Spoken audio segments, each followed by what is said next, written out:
I'm going to start by demonstrating the most basic French beading technique, the single loop.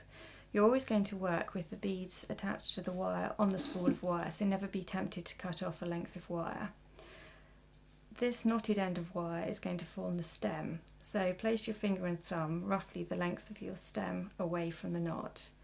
I'm going to start by sliding 11 beads along the wire, so it's 3, 6, 9, 11 beads.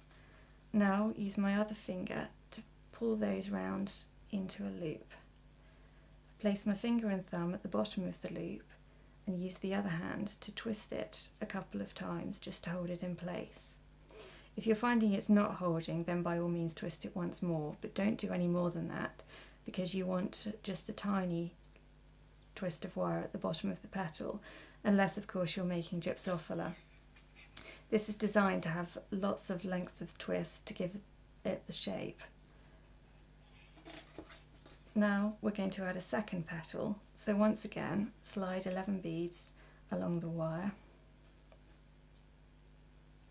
They'll go right up close to the first petal, but you want to leave a little length of wire so you've got room to make your twists. So again, form the loop, place the finger and thumb to hold it in place, and twist a couple of times. As you can see, I'm going to twist that a third time to hold it securely, and these petals are sitting up next to each other. I'm going to add 3 more petals to make this into a flower. This is petal number 3. Once again, make the loop and twist it to hold the petal.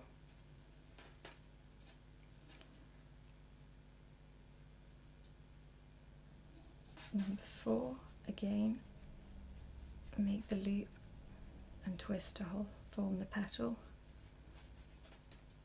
and the final petal.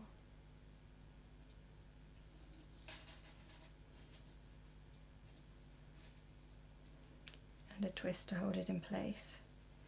Now this row of 5 petals should be enough to make a full flower, so I'm going to cut the wire from the spool. Again, this other end is going to form the other end of your stem, so it wants to be about the same length as the first stem.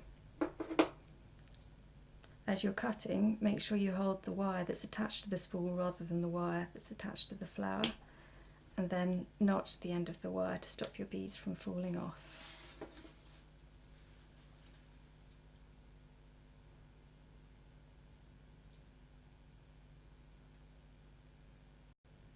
I'm now going to show you how to turn this string of 5 single loops into a flower.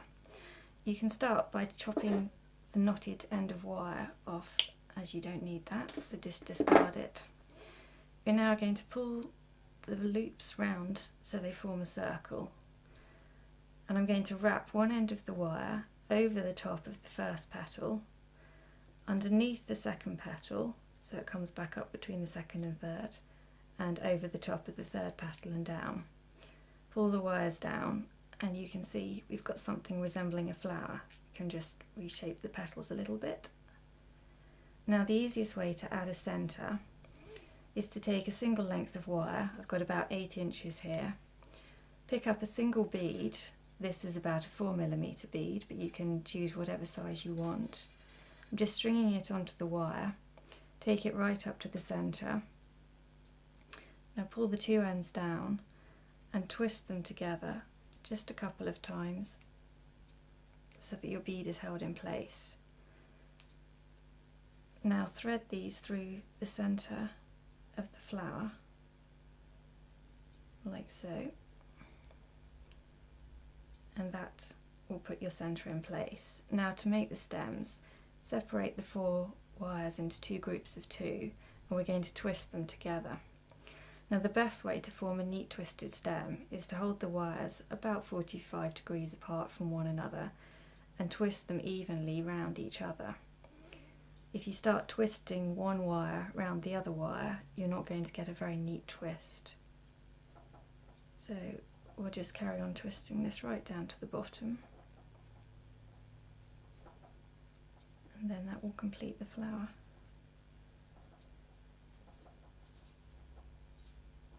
As we reach the end, you can see that the lengths of wire are a little uneven.